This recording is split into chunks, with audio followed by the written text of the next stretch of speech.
Juste par rapport à cette délibération sur le vote des taux, je voudrais dire que c'est effectivement un peu déroutant de voter un budget en décembre, puis les taux de nos fiscalités locales 4 mois plus tard, alors que ceci impacte les 2/3 de nos recettes de fonctionnement. Toujours est-il, et les montants des recettes de notre fiscalité que vous indiquez dans cette délibération sont déjà inscrits au budget, à savoir 300 millions d'euros.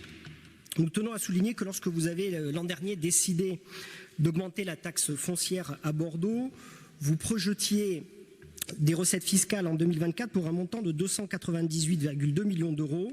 À quelques mois d'intervalle, entre le vote du budget 2023 et celui de 2024, vous prévoyez d'encaisser 1,75 million d'euros de plus de recettes fiscales. Plutôt une bonne nouvelle en contrepartie des annonces que vous nous faisiez l'an dernier d'une situation catastrophique des finances de la ville. Ainsi, votre décision d'augmenter la taxe foncière ne vous rapporte pas 10,5 millions d'euros supplémentaires par an, mais 12 millions d'euros. Et cerise sur le gâteau, nous avons appris que la DGF avait été augmentée à Bordeaux, ce qui est plutôt là aussi une bonne nouvelle. Et donc, on éloigne de manière très lointaine les chocs exogènes que vous nous évoquiez avec beaucoup de pessimisme, Madame Bichet, l'an dernier. Donc, 1,75 million de plus que prévu pour les risquettes fiscales de la ville en 2024.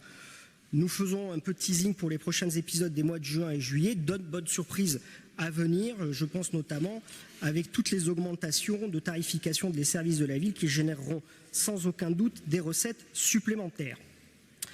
La revalorisation des bases locatives étant fixée à 3,9% pour 2024, la taxe foncière des Bordelais va inévitablement augmenter une nouvelle fois cette année.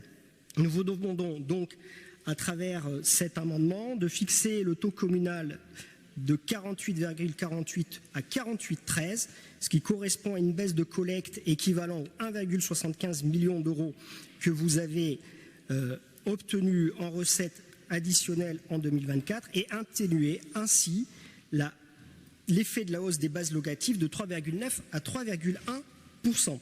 J'imagine que d'autres recettes seront compensées à l'occasion du budget supplémentaire qui seront votés au juillet 2024 par l'affectation des excédents de recettes réelles de fonctionnement qui seront constatés pour l'exercice 2023, en particulier sur l'augmentation des recettes liées à la hausse de toutes les tarifications. Et vous avez l'amendement qui vous est proposé par le groupe Renouveau Bordeaux.